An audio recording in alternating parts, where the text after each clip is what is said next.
Palavra da Verdade, com Hernandes Dias Lopes. Tratando nesta manhã sobre o Salmo 8.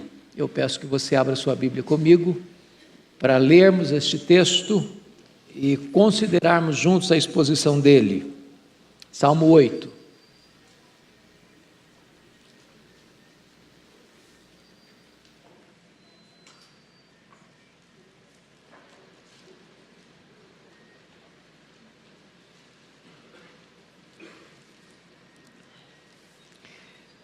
A glória divina e a dignidade do Filho do Homem. Ó Senhor, Senhor nosso, quão magnífico em toda a terra é o teu nome, pois expuseste nos céus a tua majestade. Da boca de pequeninos e crianças de peito suscitaste força por causa dos teus adversários, para fazeres emudecer o inimigo e o vingador. Quando contemplo os teus céus, obra dos teus dedos, e a lua e as estrelas que estabeleceste, que é o homem que dele te lembres, e o filho do homem que o visites. Fizeste-o, no entanto, por um pouco menor do que Deus, e de glória e de honra o coroaste. Deste-lhe domínio sobre as obras da tua mão, e sob seus pés tudo lhe puseste, ovelhas e bois, todos, e também os animais do campo, as aves do céu, e os peixes do mar, e tudo o que percorre as sendas dos mares. Ó Senhor, Senhor nosso, quão magnífico em toda a terra é o teu nome. Amém. Nós vamos tratar hoje, irmãos, sobre a glória de Deus e a dignidade do homem. Nós estamos trabalhando aqui com vocês o livro de Salmos, interrompemos a sequência, até porque são 150 poemas e nós não temos condições aqui, nesse período de escola dominical, expô-los todos. Então nós vamos agora buscar alguns salmos para expor aqui nesta aula de escola dominical. Vocês bem sabem que o livro de Salmos é dividido em 5 blocos, em 5 livros, né? O primeiro bloco, o primeiro livro, o Salmo 1 ao 41, basicamente todo escrito por Davi. Depois vem o 42 até o 72, o segundo livro. Depois o 73 ao 89, o terceiro livro. Depois o 90 ao 106, o quarto livro. E o 107 ao 150, o quinto livro. Nós estamos, então, ainda no primeiro livro, que vai do 1 ao 41, e este é o Salmo 8, conhecido por Charles Haddon Spurgeon como a canção do astrônomo. E Perkiser disse que este livro, ou melhor, esse Salmo 8, é o melhor comentário que nós temos de Gênesis capítulo 1. E também esse salmo é colocado e considerado como um salmo messiânico, porque Jesus fez referência a ele, lá em Mateus capítulo 21, e também o autor aos Hebreus faz referência a ele, lá em Hebreus capítulo 2. Então o salmo messiânico é todo aquele salmo que ele é citado no Novo Testamento com referência a Cristo, né? Então quando Davi escreveu esse salmo, ele não estava apenas pensando no homem, como você e eu, mas ele estava também remetendo estas verdades a Jesus Cristo, Filho de Deus. Por isso é um salmo messiânico. Então, com a Bíblia aberta no salmo, nós vamos considerar aqui algumas lições importantes. A primeira delas é a majestade magnífica do Criador. Ó Senhor, Senhor nosso, quão magnífico em toda a terra é o teu nome, pois expuseste nos céus a tua majestade. Então aqui nesse verso 1, eu quero considerar com vocês 3 verdades. Primeira, a realidade da grandeza do nome de Deus. Ó Senhor, Senhor nosso, quão magnífico, quão magnífico. Veja vocês que tem um ponto de exclamação no final. Ele está extasiado.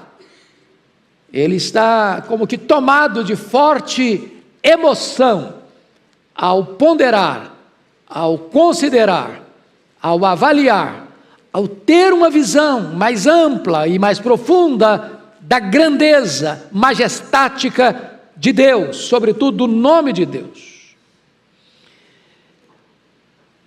Agora, notem vocês que é a criatura que está olhando o Criador, é a criatura que está extasiada com a grandeza do Criador, e o nome de alguém representa esse alguém. Quando você cita o nome de uma pessoa, você está remetendo as pessoas não a um nome, mas ao ser que está por trás do nome. O nome é um símbolo de quem a pessoa é, remete à pessoa. Então ele não está aqui apenas encantado com a beleza do nome, Jeová. Ele está encantado com tudo quanto Jeová é, com tudo que ele representa, seu ser, seus atributos, suas obras, as suas realizações, tudo isso está embutido no nome de Deus, e ele está aqui admirando a grandeza desse nome. Segundo aspecto aí nesse versículo primeiro é a extensão da grandeza do nome. Ele diz: ó Senhor, Senhor nosso, quão magnífico em toda a terra é o teu nome. Então o nome de Deus não é admirado apenas por você e por mim, o nome de Deus é admirado em toda a terra. Cada tribo, cada povo, cada língua, cada nação, o nome de Deus é admirado. Mas admirado por quem Ele é e admirado por aquilo que Ele fez. Quanto mais você conhece a obra de Deus, mais reverência você prestará a Deus. Você vê Deus, ou as digitais de Deus, em toda a obra da criação. No Salmo 19, o mesmo Davi vai dizer: os céus declaram a glória de Deus, e o firmamento anuncia as obras das suas mãos. Mas você não admira apenas o macro-universo como obra extraordinária de Deus, os mundos estelares, as galáxias, a bilhões de anos-luz de distância de nós. Você admira também o microcosmo. Você admira uma gota de orvalho, você admira uma semente que você lança na terra, e ali dentro dessa semente tem vida, e ela morre, e a vida explode. Você admira a beleza do seu corpo, com mais de 60 trilhões de células vivas. Você admira a beleza do seu olho, que tem mais de 10 milhões de fios duplos encapados. Você admira a pétala de uma flor, o cântico de um pássaro, o sorriso de uma criança.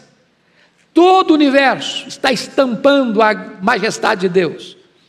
Sobretudo você que gosta de ver essas coisas, cada pôr de sol que a gente tem visto ultimamente, que é uma obra de arte, né? Deus desenhando nas nuvens paisagens diferentes a cada entardecer. Então, tudo isso remete à glória de Deus. Toda a terra vê as digitais do Criador. Mas talvez nós aqui não estamos admirando apenas a criação, mas sobretudo a grandeza do nome de Deus por causa da obra da redenção, né? A obra da redenção. E esta obra não foi feita como um plano B, porque o plano A fracassou. Esta obra não foi planejada porque algo deu errado e Deus não contava com os imprevistos da obra que Ele realizara e então teve que rearranjar, rearrumar. Não, você vai ler na Escritura que o plano da redenção é um plano eterno. Deus fez isso antes mesmo da fundação do mundo.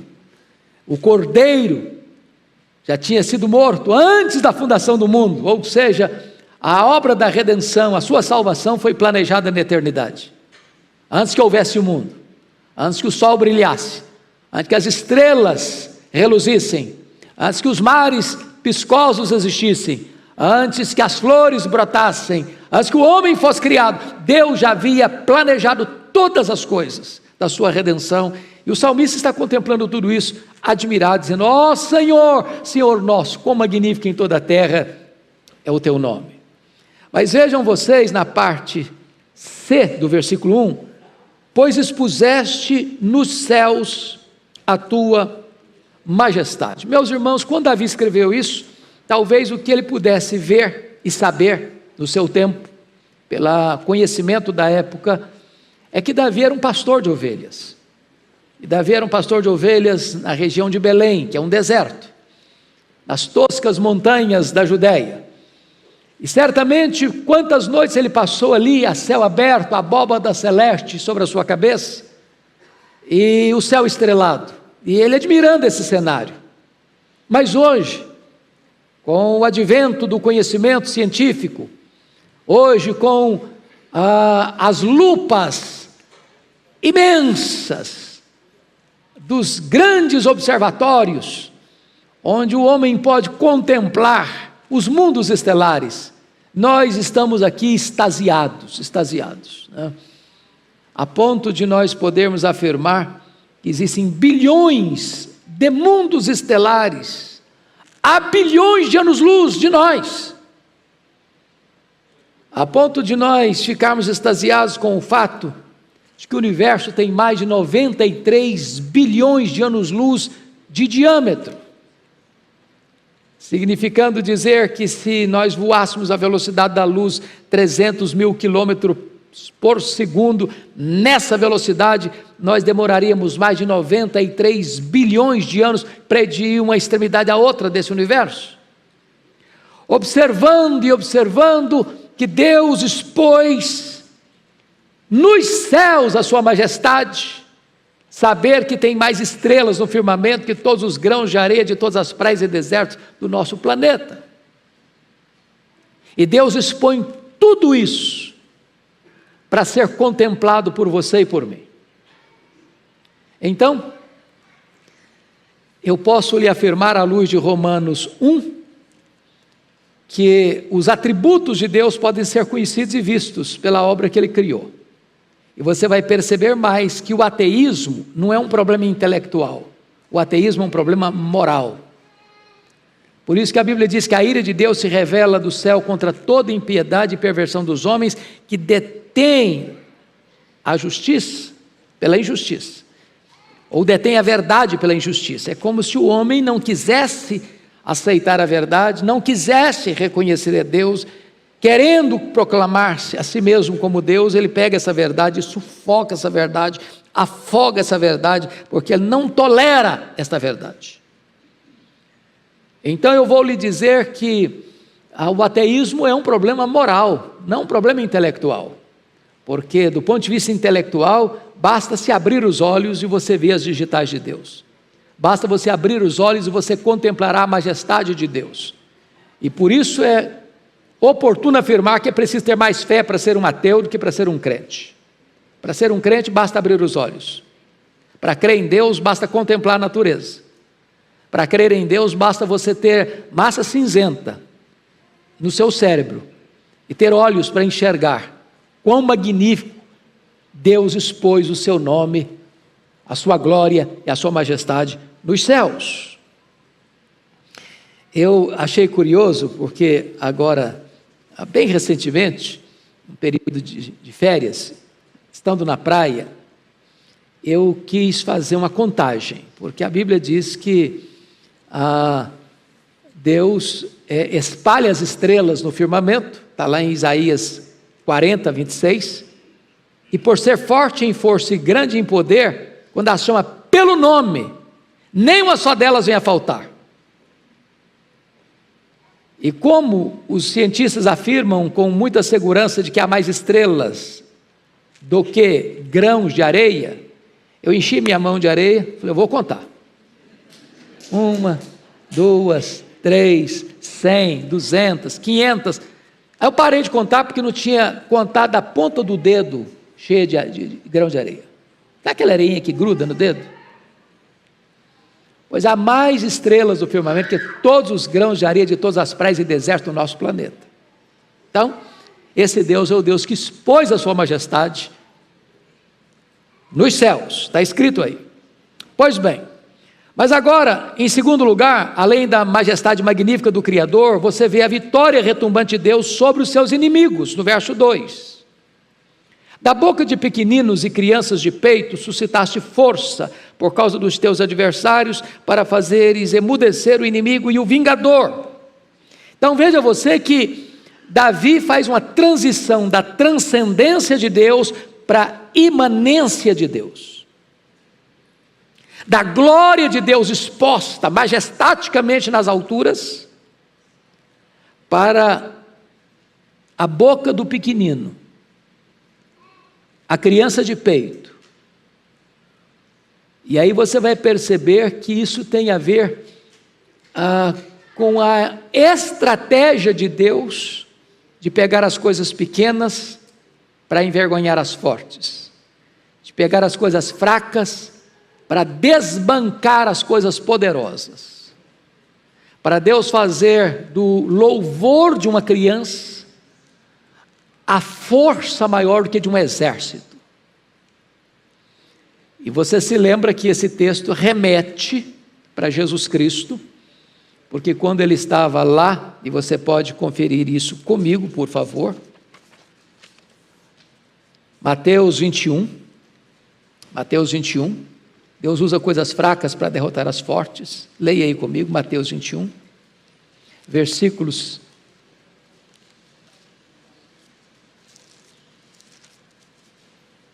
16. Vamos pegar o 14, porque é o contexto. Vieram a ele no templo, a ele Jesus no templo, cegos e coxos, e ele os curou. Mas vendo os principais sacerdotes, os escribas, as maravilhas que Jesus fazia, e os meninos clamando, Hosana, o filho de Davi, indignaram-se e perguntaram-lhe, ouves o que esses estão dizendo? Ou seja, esses principais sacerdotes e escribas estão chocados, irritados, porque os meninos estavam cantando isso, Hosana, o filho de Davi, Hosana, o filho de Davi, exaltando a Jesus, glorificando a Jesus, que acabara de fazer milagres. E eles querendo tirar uma casquinha em Jesus, está vendo que esses meninos estão falando aí? Em outras palavras, repreenda esses meninos. E Jesus então diz a eles, nunca lestes? Da boca de pequeninos e crianças de peito tiraste perfeito louvor? Olha que coisa fantástica. Nós temos que ter mais cuidado em corrigir as crianças, viu? As crianças podem até não cantar com toda a arte, com toda a beleza, com toda a harmonia, mas como Deus enxerga a motivação e vê a intenção, o texto está dizendo que Deus tira o perfeito louvor da boca dos pequeninos. E sabe, irmãos, o louvor, à luz da Bíblia, é arma de guerra. Deus prende, aprisiona os inimigos, está lá no Salmo 149, com louvor. É por isso que, quando o povo de Deus adora e canta, Deus desbarata os inimigos.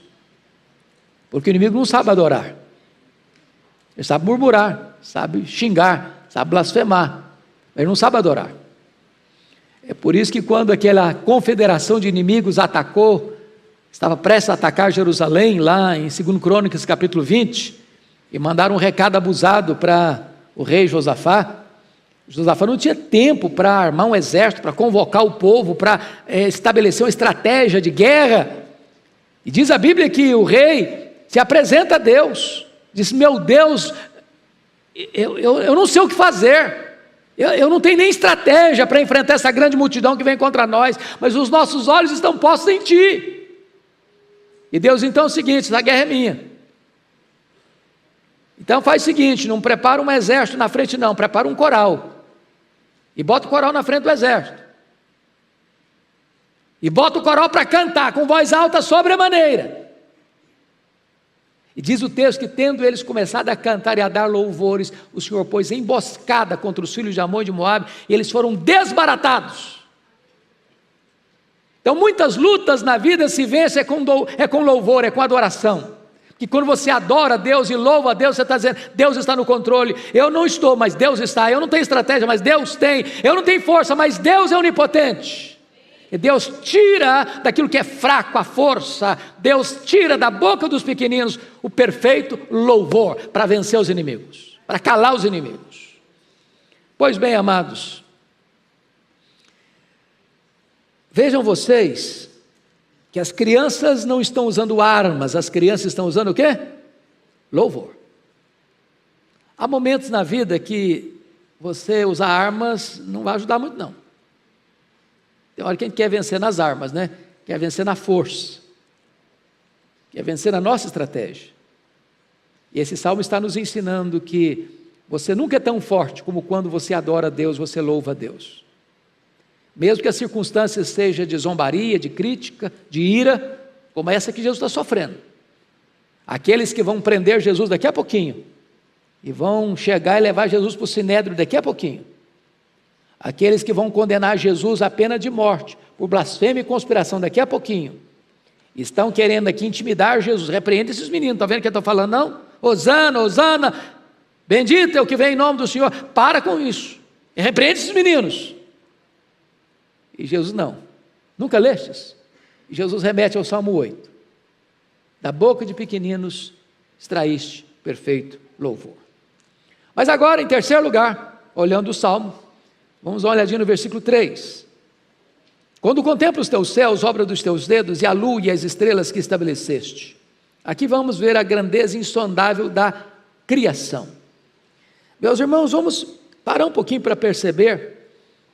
Quando contemplo os teus céus, obra dos teus dedos, e a lua e as estrelas que estabeleceste. Davi está aqui subscrevendo a ideia de que Deus é a fonte disso. É o Criador de todas essas coisas.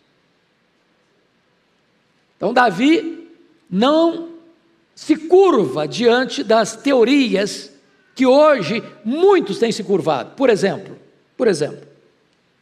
que a matéria é eterna. Tem muita gente que acha que a matéria é eterna. Os gregos já pensavam isso lá atrás. Não, a matéria não é eterna. Eterno só Deus o é. Segundo, Davi aqui não sucumbe à ideia de que o mundo surgiu espontaneamente. A geração espontânea, a teoria da geração espontânea não é o que Davi entende aqui. Não, o mundo não pariu a si mesmo. O mundo não deu à luz a si mesmo. O mundo foi criado. Deus é o Criador. Deus é o Criador. Deus não foi criado, Ele é o Criador. Deus não passou a existir, Ele é o Pai da eternidade. E tudo que existe, existe pela palavra do seu poder, obra das suas mãos. Terceiro, Davi aqui não está jamais sucumbindo à ideia tão comum hoje de que o mundo é resultado de uma mega explosão. A teoria do Big Bang também não é o que a Bíblia ensina. Até porque você precisaria acreditar no acaso para acreditar na teoria do Big Bang. Um acaso, uma explosão casual, deu origem ao universo, com a sua ordem, com os seus movimentos. Então preste atenção nisso. Se o nosso mundo é fruto dessa mega explosão, será que a desordem produziria a ordem? Será que o caos produziria o cosmos? E aí você começa a perceber que as pessoas precisam ter muita fé para acreditar nisso, não precisa não? Pensa comigo, por exemplo, no nosso planeta. Por que nós estamos aqui? Será que essa explosão, aconteceu? Aí nós estamos aqui porque um acaso nos deixou aqui, porque uma explosão fez daqui o nosso habitat, uma coisa casual. E hoje é sabido que o planeta Terra é o único lugar de condições plenas para a nossa sobrevivência. E nós estamos rigorosamente onde deveríamos estar. Porque se estivéssemos mais longe do Sol, morreríamos congelados. Se estivéssemos mais perto do Sol, morreríamos queimados. Então não foi um acaso. Deus nos colocou aqui. As mãos do Criador nos colocaram aqui. Mas imagine vocês, por exemplo, a Lua, nosso satélite. Acho que todos vocês sabem que a Lua tem um efeito muito importante no nosso planeta. Porque se não tivesse a Lua com as suas fases, não haveria as marés dos oceanos. Se não houvesse as marés dos oceanos, as praias se encheriam de lixo e a vida seria impossível no planeta. Foi um acaso que deixou a Lua na sua órbita? Uma explosão? E a conclusão que nós chegamos é que não existe acaso, não existe um casual, existe sim um plano. Existe a criação. E é preciso reafirmar isso, meus irmãos, porque, como disse lá no começo, que Charles Haddon Spurgeon dizia que este salmo é o salmo do astrônomo, e Purkizer dizia que este salmo é o melhor comentário de Gênesis capítulo 1. Tem muito professor de seminário hoje, seminários evangélicos, vou falar baixo, seminários evangélicos. É triste. Dizendo que Gênesis 1, Gênesis 2 é mitológico. Isso não aconteceu, não. Isso é um registro fictício. Isso é uma novela. E meus irmãos, prestem bem atenção nisso. Se nós tirarmos da Bíblia Gênesis 1 e 2, sobra o caos. A criação aconteceu de fato. O que está relatado em Gênesis 1 e 2 aconteceram de fato. Ou a Bíblia não é verdade, ou Deus não merece crédito. Porque o relato da criação não está só lá em Gênesis 1 não, está na Bíblia inteira, nos livros da lei, nos livros históricos, nos livros poéticos, nos livros proféticos, nos evangelhos, no livro de Atos, nas epístolas de Paulo, nas epístolas gerais e no livro de Apocalipse. Para você acreditar nessa sandice teológica que Deus não criou, você desconstrói toda a Bíblia. Então nós temos que dizer um não sonoro contra esse liberalismo que está entrando em tantos seminários protestantes aqui no Brasil. Já matou a igreja na Europa, está matando aqui também. A Bíblia merece crédito. Passa o céu, passa a terra, mas a palavra de Deus não vai passar. Levantam-se os críticos, eles fazem barulho, eles fazem ruído, mas a Bíblia continua sendo Bíblia, palavra de Deus, louvado seja o Senhor. E nós não vamos sucumbir a esse ácido venenoso chamado liberalismo teológico, que tenta negar esta verdade primeira das Escrituras. No princípio criou Deus os céus e a terra, louvado seja o Senhor. Pois bem, meus amados irmãos, no versículo de número 3, na parte B, quando contemplo os teus céus, obra dos teus dedos, e a lua e as estrelas que estabeleceste. Hoje a gente sabe, pelos estudos da ciência, e a ciência, preste atenção na frase que eu vou lhes dizer, não é minha não, é do Dr. Derran, esta frase, mas eu acho que ela é tão boa que eu a peguei para mim, e você pode pegar para você também. E a frase é esta: a Bíblia e a ciência nunca estarão em choque, em oposição, se a ciência for corretamente entendida e a Bíblia for corretamente interpretada. Porque ambas, ciência e Bíblia, têm o mesmo autor, que é Deus. Nós não somos contra a ciência. Agora, nós somos contra as teorias falsas, que vem empacotada, envelopada em nome de ciência.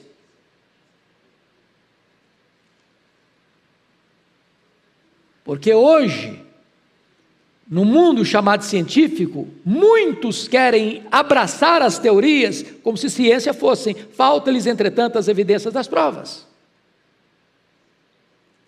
E o Salmo 8 vem nos relembrar esta verdade primeira, de que Deus é o Criador. Então prestem bem atenção nesta outra afirmação que vou fazer. Criacionismo não é artigo de fé. Criacionismo não é artigo de religião. Criacionismo é artigo de ciência. De ciência. Talvez os maiores cientistas do mundo e da história são criacionistas. O que nós cremos pela fé é que o mundo que foi criado por Deus. Isso aí é fé. Isso aí é fé. Não que ele foi criado, que ele foi criado a ciência prova.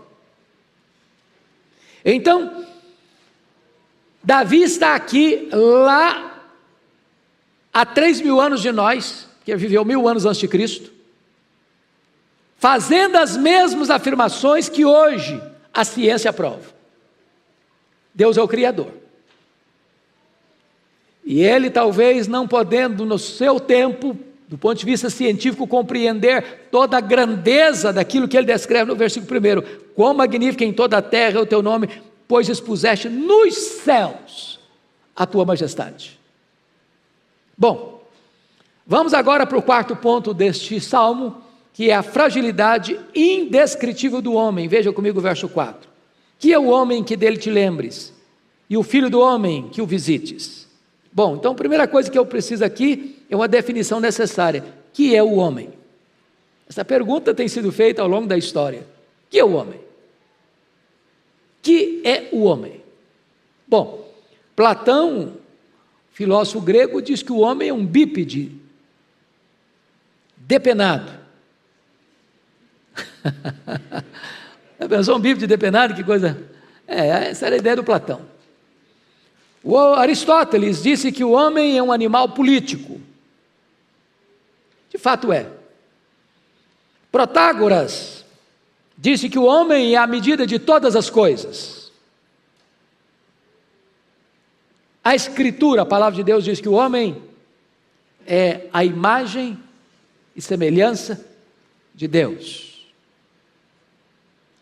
Agora veja você no verso, na parte B, e o filho do homem.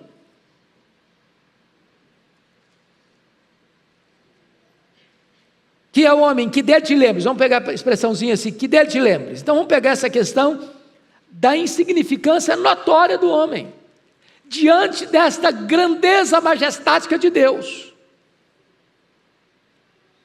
Porque se tem mais estrelas do que grãos de areia, e se há estrelas que estão a bilhões de anos-luz de nós, e a estrela mais perto de nós é o Sol, que é muito maior que a Terra, e nós somos um pequeno grão no planeta Terra. Diante dessa majestade toda, a pergunta é: que é o homem que dele te lembres? O que o salmista está querendo destacar é o seguinte: não tem espaço, se você compreende a grandeza de Deus e a grandeza da obra de Deus, para você ficar com o narizinho empinado, peito estufado. Que é o homem? E a Bíblia faz algumas comparações. O homem é como uma flor que viceja e floresce de tarde, murcha e seca. O homem é como um corredor veloz, passa rápido. A maratona de São Paulo aqui vai ilustrar o que é o homem, passa rápido. Que é o homem? É como a agulha de um tecelão, passa rápido. Que é o homem, é como um breve pensamento. Então, o salmista não está aqui enaltecendo o homem, ele está enaltecendo Deus, que apesar da limitação do homem, Deus ainda se lembra dele. Note vocês que a cosmovisão de Davi é teocêntrica e não antropocêntrica. Hoje parece que a igreja evangélica, mundo afora, está tentando mudar isso para colocar a teologia toda voltada para o antropocentrismo, e Deus virou um despachante celestial para atender os desejos e exigências do homem. Não, esse não é o evangelho. Você e eu não somos o centro do universo, Deus é. Deus é. Mas aí vem, note comigo, a terceira frase, que é uma gratidão profunda. Que é o homem, para que ele te lembre, e o filho do homem que o visites. Deus não só se lembra de você, mas Deus visita você. E de que maneira? Com graça e com misericórdia. Como é que nós estávamos? Mortos nos nossos delitos e pecados, perdidos, escravos, na linguagem de Efésios 2, depravados, condenados, sujos. Nas palavras do profeta Isaías, o melhor de nós, as nossas justiças, foi no plural, as nossas justiças não passam de trapos de imundícia. Eu já disse aqui, é uma palavra difícil, até estranha de falar, mas a gente precisa saber disso para entender o que é trapo de imundícia. A palavra no hebraico é a mesma para o absorvente feminino. Ela pega, enrola num plástico e joga no lixo. Depois que usou, não serve para mais nada. O melhor de nós é como isso. Então não dá para ficar de narizinho empinado.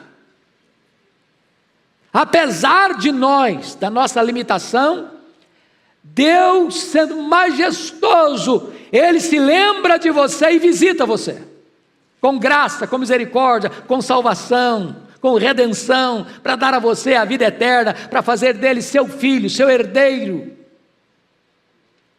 para você fazer parte da família dele, para você reinar com ele para sempre, sempre, sempre.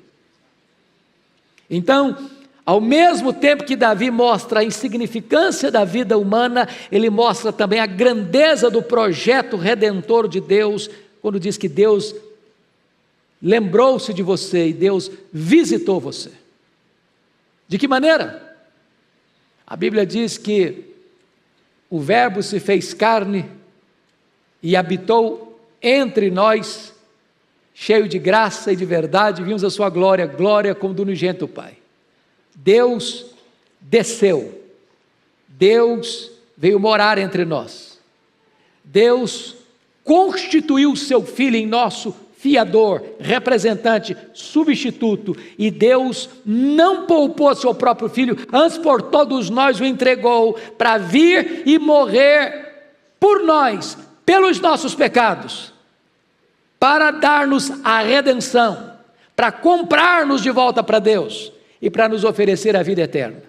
Tudo isso está embutido nesta expressão, Deus se lembrou de nós, e Deus nos visitou. Bendito seja o Senhor.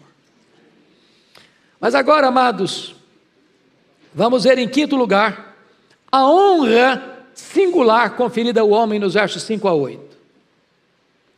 Fizeste, no entanto, por um pouco menor do que Deus, e de glória e de honra o coroaste, deste-lhe domínio sobre as obras da tua mão, e sobre seus pés tudo lhe puseste, ovelhas e bois, todos, e também os animais do campo, as aves dos céus, os peixes do mar, e tudo que percorre as sendas dos mares. Pois bem, amados, agora nós precisamos entender uma coisa. Vamos primeiro tratar disso com respeito ao homem, porque esse texto é messiânico. Ao mesmo tempo que está descrevendo você e a mim, esse texto está apontando para Jesus. Então vamos destacar aqui duas coisas. Primeiro, a forma singular da sua criação no verso 5. Fizeste-o, no entanto, por um pouco menor do que Deus, e de glória e de honra o coroaste. Qual é a singularidade que o salmista está destacando? Você se lembra que quando Deus está criando todas as coisas, Ele fez isso em 6 dias? E sempre que Deus criava, no final da criação daquele dia, Ele dava uma nota, bom. Criava e dava uma nota, bom. Criava e dava outra nota, bom. No 6º dia, no ponto mais alto do dia, Ele cria o homem. Ele cria a mulher, a sua imagem e a sua semelhança. E aí Deus não só conclui com a obra-prima, mas conclui tudo e dá uma nota, muito bom. Porque de toda esta vasta criação, Deus criou anjos, que têm espírito, ou são espírito e não têm corpo. Deus criou animais, sejam terrestres, sejam aquáticos, sejam voláteis. Ou seja, animais que pululam no campo,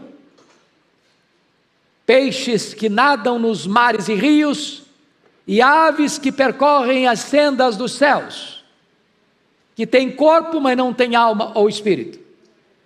E Deus cria o homem, você e a mim, homem e mulher, que tem corpo e que tem alma ou espírito. De tal maneira que você e eu somos um ser singular na criação divina.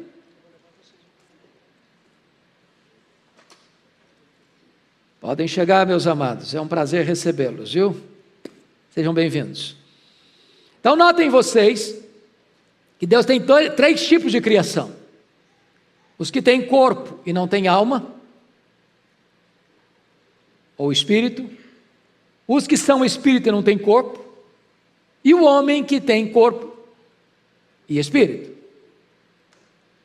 De toda a criação, só o homem foi criado à imagem e à semelhança de Deus.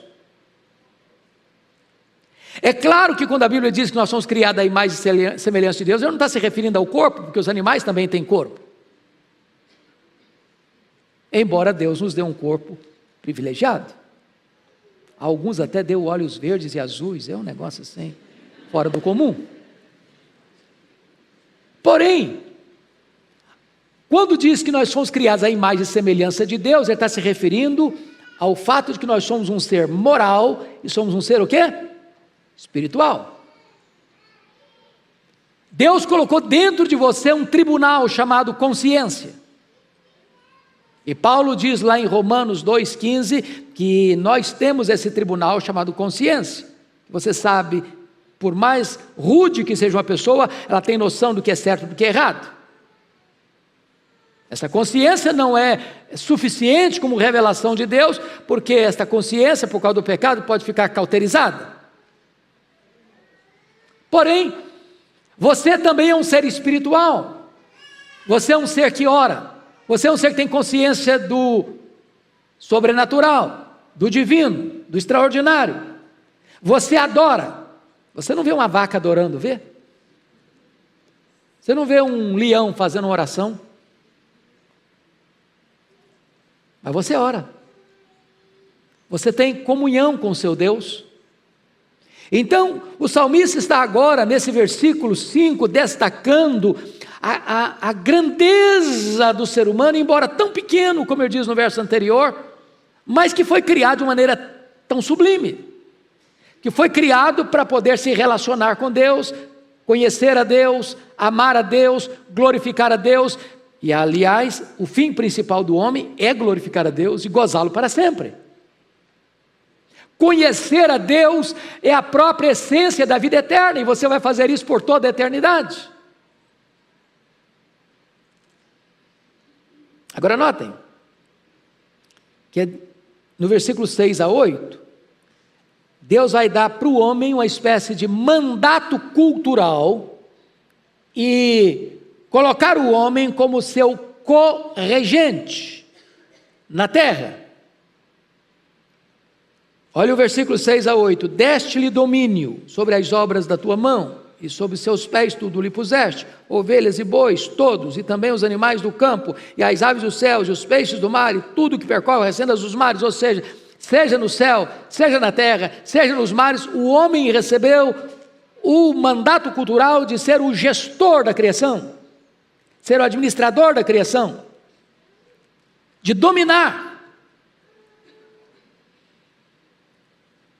Agora, e o homem tem feito isso, embora por causa do pecado. Notem vocês que quando Deus coloca o homem para ser o administrador da criação, o homem cometeu dois pecados: ou às vezes ele é o predador da natureza, ou às vezes ele é o adorador da natureza.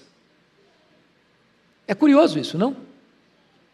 Eu estava de férias certa feita, e eu vi que uma mulher, para mim eu gosto de praia em férias, porque a coisa que mais gosto é andar de manhã, ver o pôr do sol e o nascer do sol, e andar na areia, engrossar um pouco a sola do pé, contemplar a beleza do nascer do sol e tal. Aí eu percebi que quando eu voltava tinha uma mulher, todo dia a fazer esse ritual, como que ela estivesse adorando o sol. E eu fiquei curioso com aquele negócio. Primeiro dia, segundo dia, terceiro dia, me incomodei. No quarto dia, Eu dei um jeito de encostar nela, ora, dei uma pausa, eu disse, você está fazendo uma coisa interessante, o que é isso? Estou adorando o sol. Fonte de luz, de claridade, de vida e tal, e começou a elogiar o sol, botou o sol lá para cima do sol. Eu falei, você sabe que eu também adoro? É mesmo, você adora? Adoro. Eu falei, quem você adora?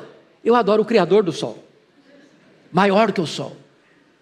Você quer que eu fale para você sobre ele? E eu comecei a falar de Jesus para ela. Há muitas pessoas adorando a criatura, em vez de adorar o Criador. Ou o homem se torna adorador. Na China adora até a vaca, né? A vaca, ela é a dona vaca.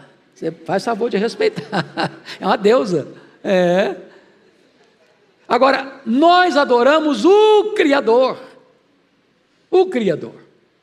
Agora, muito embora esse texto está mostrando um mandato cultural que Deus colocou mesmo na sua mão, na minha mão, o domínio, o homem doma. Aliás, Tiago diz isso, o homem doma as aves, o homem doma as feras, o homem doma os peixes, mas tem uma fera que não consegue domar. É a fera que está escondida atrás da toca dos dentes, a língua. Essa fera não consegue domar, né? Agora, esse texto, irmãos, vai se cumprir, na verdade, em Cristo. Em Cristo. Porque veja você que Jesus doma os animais, né? Os animais. Ele pega um jumento, que nunca foi montado, e monta nele. Ele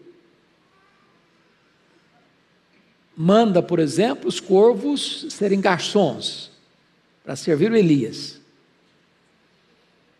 Ele consegue empurrar um cardume de 153 peixes grandes para o lado direito do barco do Pedrão. Ele tem controle sobre as aves, sobre os animais, sobre os peixes. Ele tem pleno controle. Você e eu, para domarmos um animal bravo e indócil, tem que ser peão, senão não aguenta não, senão cai. Mas o Senhor manda e o bicho brabo amansa. O leão fecha a boca. Porque Ele é o dono da criação. Ele é o rei da criação. Ele é o Senhor da criação. Então vamos dar uma olhadinha nisso. Como é que esse texto se cumpre em Jesus. E é para Jesus que Davi estava apontando quando escreveu isso aqui. Olha aí comigo, por favor, por gentileza. 1 Coríntios capítulo 15. 1 Coríntios capítulo 15, olha aí.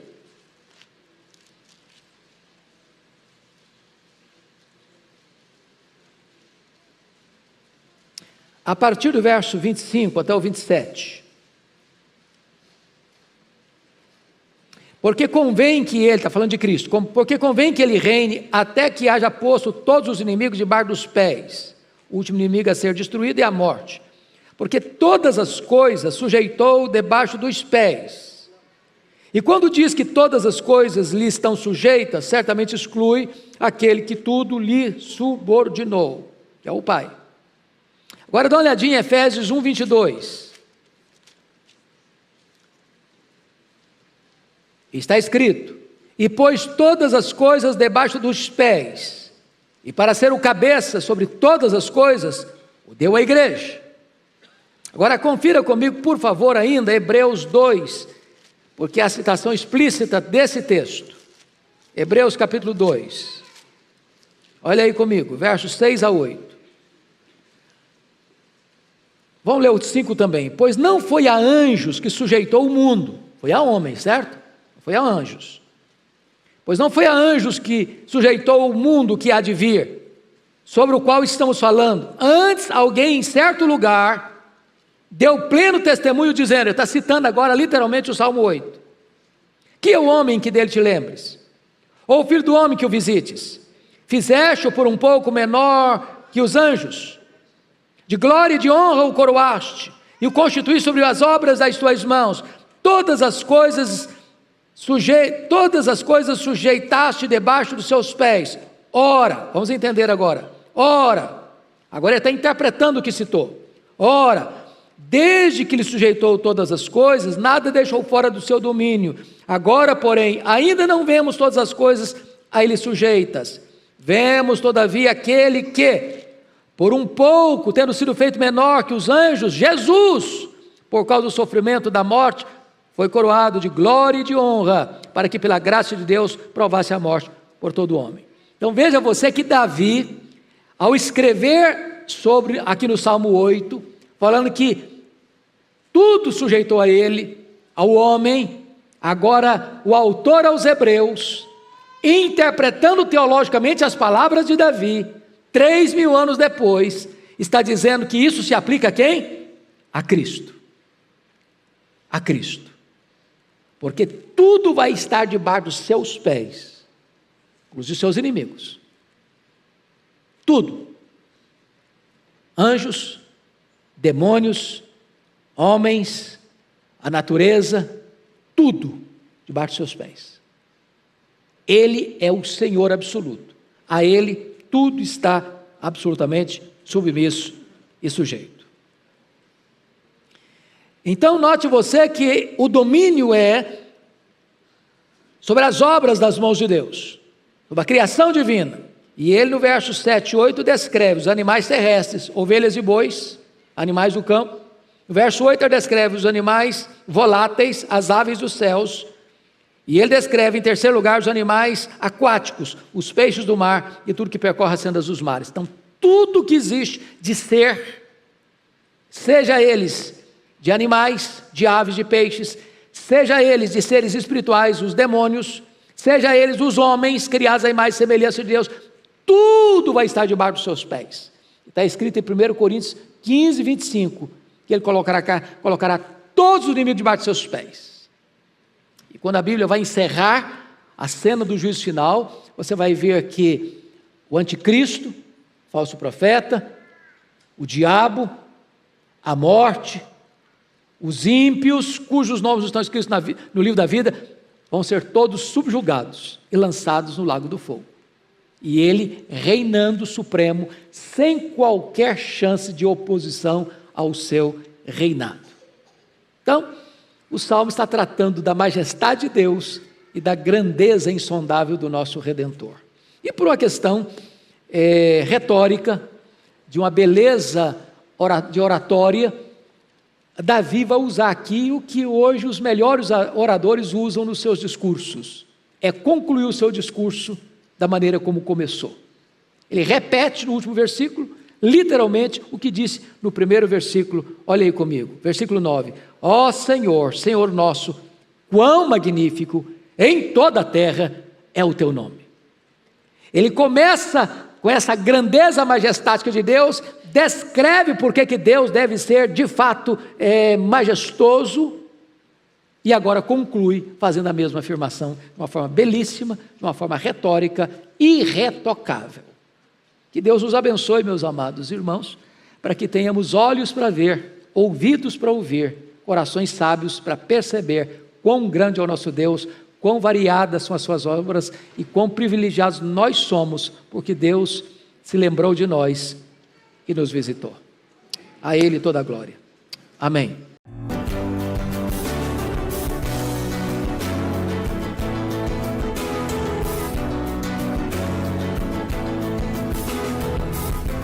Palavra da Verdade, com Hernandes Dias Lopes.